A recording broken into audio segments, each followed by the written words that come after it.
morning, good morning, good morning. So, eto na nga, ganito ko na. Pero anyway, hindi na ako mag-i-intro. Thank you so much mga mami sa mga sa akin, nag-follow. Hindi pa mabaguhan lang namin din naman muna. Nabaguhan pa talaga ako. So, pasensya na ako may narinig kayo ng mga biik, piglats. Nandito kasi ako nagbabantay sa munti kong baboy yan. So, this is my first time and then unang-una ko itong business. Ayun siya una.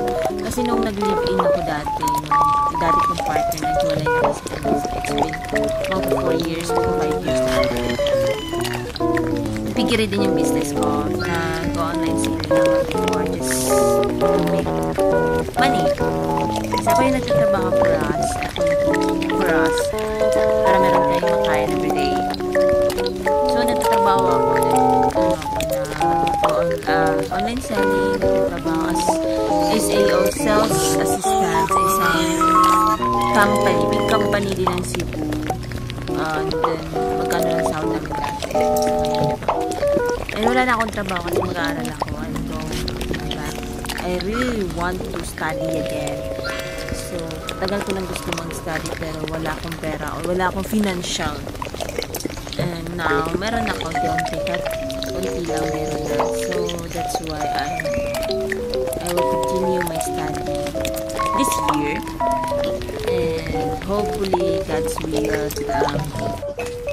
kahit konti lang to, may napagsimulan ako, diba? So, for now, I'm just going to tell you guys, no matter what, keep going. If you are so tired, take a rest, and then continue. Kasi then mo, ano pa lang yun, nasa middle pain, yung mga bagay, sobrang lala. Meron pa niya mas malala. Kasi at the age, I'm already 23, but sooner or next month, I will be 24. So, yun. So, ano lang, kwento ko lang. And I was so thankful for those who supported me. Even by little. Sana tulungan nyo ako mag-improve yung channel ko. Hindi ko naman sinasabi na magano talaga kayo. Pero, it depends on you guys. I'm just asking for help. Pero kung ayaw nyo, okay lang din naman. Because, I know, this kasi, parang ito will help, big help for us. Kasi, kami, 6 kami, magkakapatid. Meron pa rin kaming mama pa. Meron pa kami, complete family pa naman. Pero, hindi maganda, yung lang namin doon is sobrang liit lang kita talaga. Sa social media kasi nowadays, pwede ka nang kumita, diba? So, I was trying to help them. Kasi ako, okay na ako sa sarili ko. Pero, ewan ko, basta ko lang tumulong muna.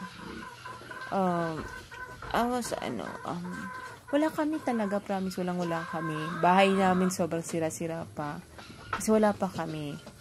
Kasi nasunugan kami year 2016. I was second year that time. Second year? Yeah, second year. And then, naman, nakatira kami sa CICC. Sa Cebu yun na, yun? I don't know, convention. Basta yun. Basta CICC tawag doon. And then, nakatira kami doon for 3 years. Almost, 2019. And then, 2020, dumating yung pandemic. Walang trabaho, walang kita. Bawal lumabas, ganun, diba? And then, nung 2022, I don't know when, but I forgot the date. But, dumating yung bagyong Odette. Nasira ulit yung bahay. Wala na, diba? So, tumira lang kayo sa barong-barong muna. Hindi, may naman, higaan, pero hindi talaga malaki, hindi yung lugar, ganun. Sobrang liit lang. Sa isang kwarto, 4-5 kami nakahiga. Sa kabila naman, 4 din yung mga kapatid kong at yung tumitira doon na husband ng tita ko. Then, yung papa ko nagtitinda sa gabi, magkano lang yung kinikita, diba? So, mga siguro kinikita, 2K. Hindi, sabihin natin 4K. Yung puhunan dun, ilan lang yung, siguro 1K lang yung araw-araw. At least meron, pero hindi pa din sapat. Kasi ilan kami magkakapatid. Lahat yung nag-aaral lahat sila 5. Ako rin yung nagtatrabaho kasi I stopped studying just to earn money muna for how many years. Kasi tagal ko nang gusto mag-aral pero nag-stop talaga ako in my own. Para lang kumita ako ng pera. Tumutulong ako nung medyo nakaluwag-luwag. Kasi madami din ako, gastusin. And, parang sobrang hirap. Gusto ko nga mag-abroad para lang makatulong, diba? Gusto ko mag-abroad pero hindi ko kayang umalis. Hindi naman sa hindi ko kayang umalis, parang ayaw ko mahiwalay. Sanay ako mag-isa. Pero hindi ko kayang iwan yung lugar ko. Yun yung parang mamimiss ko yung lugar ko. Ayaw ko munang mamiss yung lugar ko kasi hindi ko pa na-explore buong Cebu. Hindi pa ako nakagala sa iba't ibang lugar ng Cebu. Sa North, sa North is yung bahay lang ng papa ko. Doon lang, bakasyon lang ako ng ilang araw doon, tapos uwi agad, no. Hindi ako nagta-travel, no. Kasi wala akong budget, wala akong pera. Wala ko'y kwarta, as in, gyud ko. Bisag piso, magtulang ko, mapahuway. Magkwento-kwento, pero nindot man po ning i-treat ni mo yung mga family, side sa imong family, bisag ginagmay lang. Wala, as in, gyud. Iba ka nagpasko mi dito, nung nag-Christmas doon, wala kaming handa, wala kahit kusing, wala. Wala kaming kahit cake lang, or manok, wala. As in, wala talaga. As in, ganun kahirap. And, nakapaisip nga ako bakit.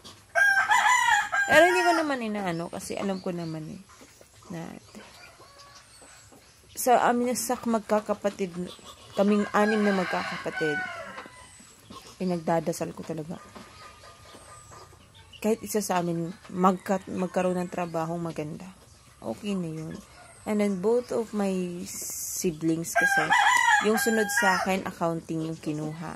Yung kambal ko naman na kapatid, lalaki at babae, accounting din yung kinuha. Yung grade 12, accounting din yung kinuha. So, ako yung kukunin ko ngayon. Teaching, siguro teacher, major in English or major in science. That depends talaga. So, yun na. Di ba sad? Sad story. So, ako muna mag-isa ngayon. Kasi nga, wala sila. Busy sila sa kanya-kanyang buhay nila. And hopefully guys, hopefully, i-subscribe. Tulungan nyo po ako mag-improve yung channel ko. And just click down below yung subscribe button. And thank you so much. Thank you so much. I will be more grateful from you guys. I am very grateful.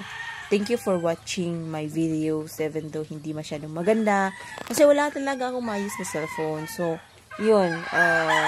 Wala talaga siya maayos. So, I'm just thankful with you guys kasi niwa-watch niyo yung video ko. And I'm be more grateful from this. And I'm so thankful to God also. Thank you so much and bye-bye.